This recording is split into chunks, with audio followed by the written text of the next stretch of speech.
Nechat si pro sebe všechny ty podivnosti a záhady vyčtené z Tleskačova deníku nebylo možné.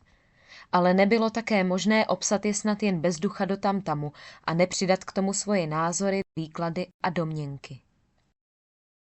Rychlé šípy se daly do nového tamtamu hned následující den po přečtení Tleskačova deníku, jehož část nalezli. Mirek popustil úzdu své obrazotvornosti a psal tak napínavě, že se i hoši rychlých šípů při opisování do svých tamtamů nemohli dočkat dalšího Mirkova řádku. Obrázků bylo tentokrát méně a nebyly tak zdařilé, jako když je dělával blahé paměti Červenáček. Jarka v kreslení nebyl takový mistr jako on. Ale Mirek věděl, že to dnes a asi už nikdy nebude čtenářům vadit. Vždyť obsah tamtamu začínal být tak úžasný, že čtenáři budou vděční za každé slůvko, které bude do něj vepsáno navíc. A čím méně obrázků, tím více těch slůvek bude.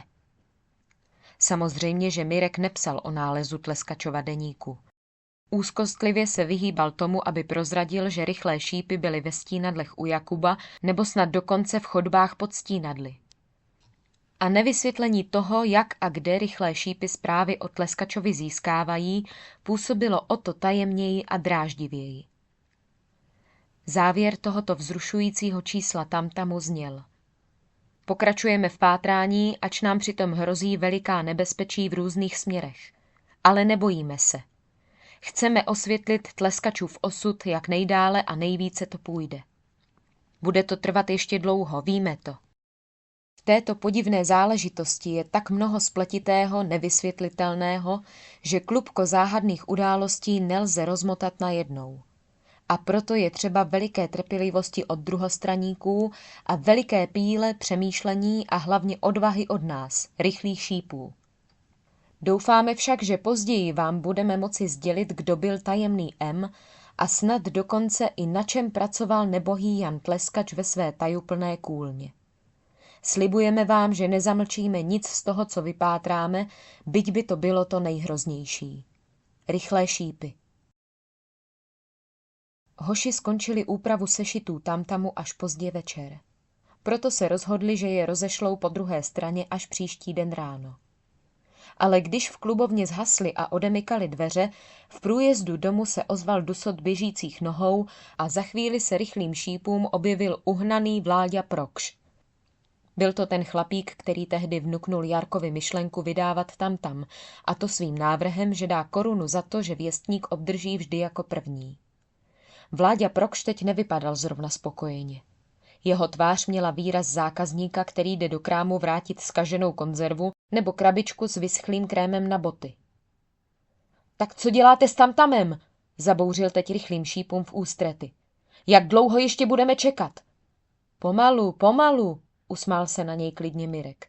Takové číslo tamtamu nejde jen tak vysypat z rukávu. Kdybys věděl, co v něm dnes je a co práce to dalo, než... Prokš Mirka nevrle přerušil. Je ale zvláštní, že dvorce vysypou svého sběrače z toho rukávu vždycky dřív. To už je druhý případ. A ze dvorců se člověk dočká sběrače dřív než věstníku ze své vlastní čtvrti. To je přece ostuda. Mirkovi konečně svitlo. Jak tomu mám rozumět? Vykřikl překvapeně. Sběrač už vyšel? A co v něm je? Ano, přisvědčil Prokš. Nové číslo sběrače už asi hodinu běhá po druhé straně. Celé ulice jsou vzhůru a vy jste tady klidně zalezlí ve svém doupěti a nic nevíte. Psali jsme tam, podotkl uraženě Jarka.